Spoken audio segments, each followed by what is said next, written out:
Hello guys, कसे आहात तुम्ही सगळे? बरे आहात ना? तर मग आज आपण बनवणार आहोत बनानाचा मिल्कशेक. तर सगळ्यात पहिलं आपल्याला एक बनाना घ्यायचा आहे. मग त्याच्यानंतर आपल्याला साखर घ्यायची आहे. हे एक मिक्सर बॉटल आहे. ही तुम्हाला फ्लिपकार्टवर अवेलेबल असेल. तर मग आपल्याला एक मिक्सर घ्यायचं, तुमच्याकडे नसेल ही बॉटल तर मिक्सर, आणि अर्धा कप दूध घ्यायचं आहे.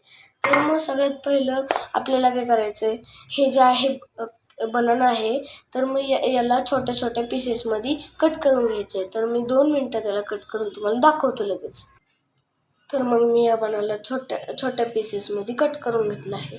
तर मग आपल्याला या छोट्या बनानांना ही जी मिक्सर बॉटल आहे, या मिक्सर बॉटलमध्ये इथून वरच्या होलामधून आपल्याला हे जे बनानाचे छोटे छोटे पीसेस आहेत, ते बनानाचे पीसेस या बॉटलमध्ये टाकून घ्यायचे. तर मग मी तुम्हाला टाकून लगेच दाखवतो.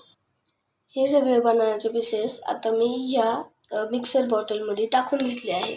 मग आपल्याला हे बनानाचे पीसेस टाकल्यानंतर आपल्याला 2 चमचे साखर टाकायची असे, म्हणून गोडावा यावा म्हणून.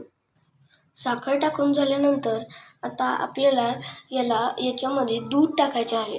मग दूध टाकून झाल्यानंतर या मिक्सरमध्ये आपल्याला ग्राइंड करून घ्यायचे आहेत. आता मी मिक्सरमध्ये दूध टाकलं आहे. केळी, साखर आणि दूध यामध्ये टाकून घेतलं आहे. आता मी तुम्हाला हे 2 मिनटात मिक्स करून दाखवतो. मी या बॉटलमध्ये मिक्सर करून घेतलं आहे. आता याच्यात थोडेसे जर आपल्या घरामध्ये बर्फ असतील तर ते टाकून घ्यायचेत. माझ्याकडे एक मोठा आईस क्यूब आहे, तर मग मी हा मोठा आईस क्यूब याच्यामध्ये शेवटी टाकणार आहे.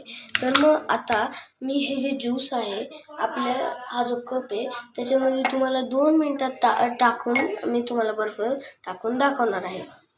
मी आता या ठिकाणी हे बर्फ घेतला आहे आणि ज्यूस पण या कपमध्ये टाकला आहे. तर मग आपल्याला काय करायचं आहे, बर्फ आपल्याला डायरेक्ट टाकून द्यायचा आणि थोडं थोडं मिक्स करायचं, म्हणजे बर्फ याच्यामध्ये पागळून या ज्यूसला थंड करेल. तर तुम्हाला कशी आवडली माझी रेसिपी, एकदा मी तुम्हाला माझा बनवलेला ज्यूस दाखवतो. हे बघा, बर्फवरती आता तरंगत आहे. थोड्या वेळाने तो वितळून जाईल. आपल्याला फक्त मिक्स करायचं आहे. धन्यवाद. तुम्हाला ही रेसिपी चांगली वाटली असेल तर लाईक आणि सबस्क्राईब चॅनलला करा. आणि ही रेसिपी सगळ्या मैत्रिणींना, आईवडिलांना, सगळ्या नातेवाईकांना शेअर करा. धन्यवाद.